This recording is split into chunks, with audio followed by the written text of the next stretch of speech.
Back in the book segment tonight, new book called Conform, Exposing the Truth About Common Core and Public Education.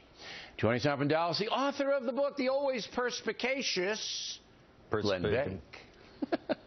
See, if I would have a Common Core education, I wouldn't know what perspicacious. It means somebody who's heavily perspiring.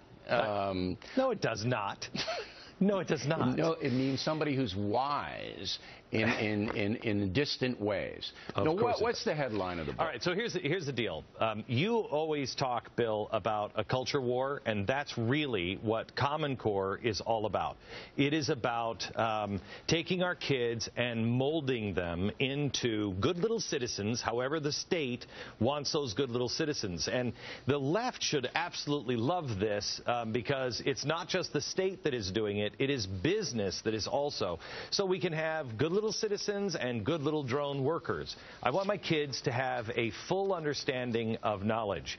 I want them to have a full, long breadth of knowledge and let them decide. But that's not what's happening in our schools. And if I may, this is coming from, it's up on the Blaze today, a Common Core test for English possessive nouns. You have to correct the sentences. A president's job is not easy. Nations people do not always agree. The president's affect everyone. Here's where it gets good. The president makes sure the country's law are fair. Government officials' commands must always be obeyed by all, and an individual's wants are less important than the nation's well-being.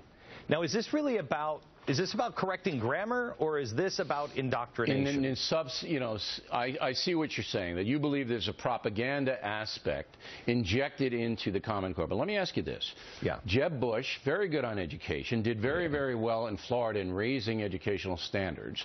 And Chris Christie, both Republicans, both governors. Both progressive Republicans. Well, all right, you can define that for me. But they both support the Common Core, and they say the reason they do that is because how it's laid out will make it better for the children because they'll be smarter to compete with the Korean kids, etc.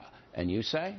I say that's nonsense. And parents all across the country who are now trying to teach their kids math, trying to help with the homework, they know this is nonsense. And quite honestly, Bill, if it was that easy, if it really was that, who wants to stop kids from competing in the future? Who wants them not to be able to stand on their own 2 feet? That's ridiculous. You tell me then why people like, what was his name, William Bear in New Hampshire was arrested and taken out of a school library with like 20 people in there because he violated a 2-minute rule when he said, hey, I don't want my kids reading this book. It's not good. Is there anything else? Can I just have an opt-out? They arrested him. This is about control and conform, period. All right.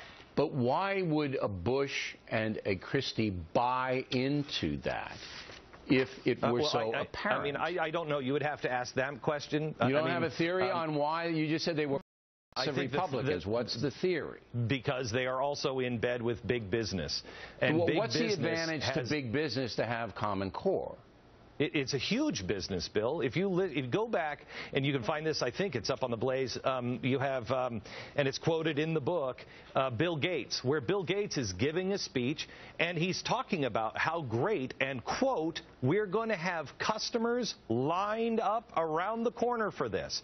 Other businesses are looking at it as they're going to be able to have uniquely qualified people just for their business. So in other words, the theory is if you're a truck driver, you don't need to know Huck Finn. Why do you need to know Huck Finn? Why waste our time teaching somebody who's got the skill of a truck driver Huck Finn? Well, no, wait a minute. I think that's important, that there is a basic education and that we don't box people in, Bill, into certain categories. What we're doing is we're adopting, this is one of the final steps of adopting this new kind of capitalism that China has. Well, we all look in China and say, oh, look at their kids, they're great. And they take them from the parents at X number of age and have them do gymnasts. Nobody's talking about taking anybody from their parents.